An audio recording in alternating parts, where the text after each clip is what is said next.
Well, planning always is an area that a lot of people will ask about, but I would say don't stress about it. Everybody's planning will look different. Everybody's outdoor resources will be different. But I would usually make a starting point by thinking very carefully about the learning intentions, what the learning is that I want the children to achieve.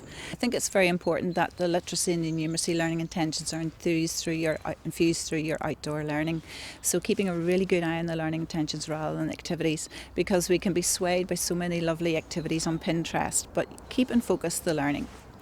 When I'm developing a new topic, I will always involve the children. So maybe through a spider diagram or a KWL chart, looking at their prior knowledge, what do the children know? So for example, at the moment we're doing dinosaurs, and I have 2 dinosaur experts, as every class will have. So we're learning as much as the children are learning, and it's great to see the questions that they have. And then as you go through the topic as well, adding to those questions to get higher order questions is always great. Currently, I would use the Learning Through Play in the Early Years file from SIA, and that gives me a bit of a framework to my planner.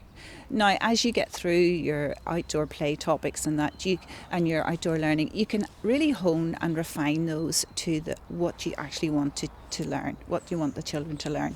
So it gives you a bit of a framework to start with. I know some other people have used the skills from Seesaw. So whatever works for you, get something down on paper and use it as a very flexible working document. It shouldn't be something that's just put in your file and said that's it, done and dusted. If we're going with the interests of the children, then obviously your planning is going to be very flexible. So that's good, because you're then following with the children. We, in our planning, always try to think about our topics and how we're going to take them outdoors. And some topics don't necessarily lend themselves to that. So you might have to change your topics. One of the ones we changed to the great outdoors, and that just opened up a whole myriad of things and activities through autumn.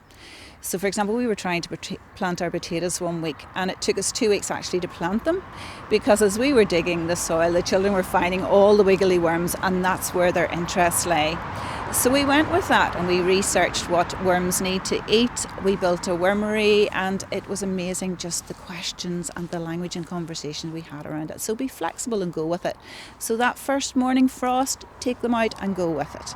So always looking for ways that you can hit those targets, because we've always got our teacher's hat on and we've always got that curriculum. So just looking at different ways you can take that outdoors. And within your planning then, the role of the adult becomes very much important and very central to all that you're doing. So as I said before, about looking at the learning intentions, but your adult then is key. And what I would say is a lot of our adults would be out supervising the children, but they should be really present with the children. And that might mean that you're just observing and not actually saying anything.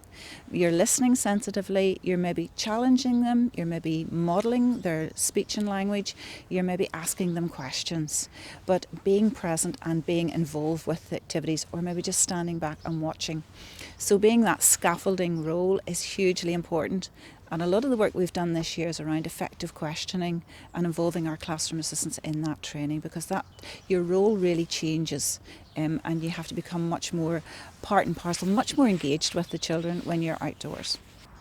Well, what you find is that if you're really thinking about using your different natural resources and infusing your literacy and numeracy through, for example, your outdoor play, the children have many more opportunities to get involved with manipulating the numbers and things. So they're seeing things in like a multi-sensory way.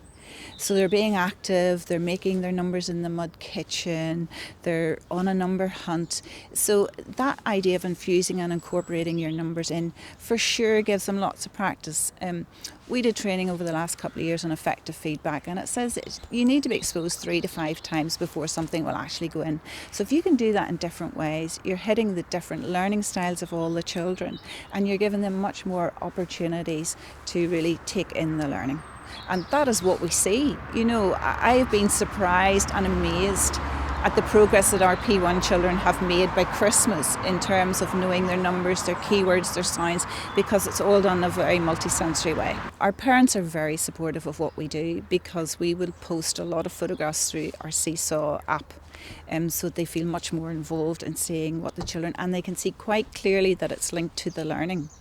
So they can see the the enjoyment that their children have and how much their children are able to talk about their learning, whereas before maybe that didn't happen if you were on a worksheet or a cut and paste, as we invariably were. And the fact that they're going home with mud or they're coming home with a stick with leaves attached to it, it just starts up those conversations and starters. So I think good communication with your parents. But as I said before, our parents are wanting to know that this is carried through the school, that all their children are going to get those experiences through their time at Killaloe Primary School.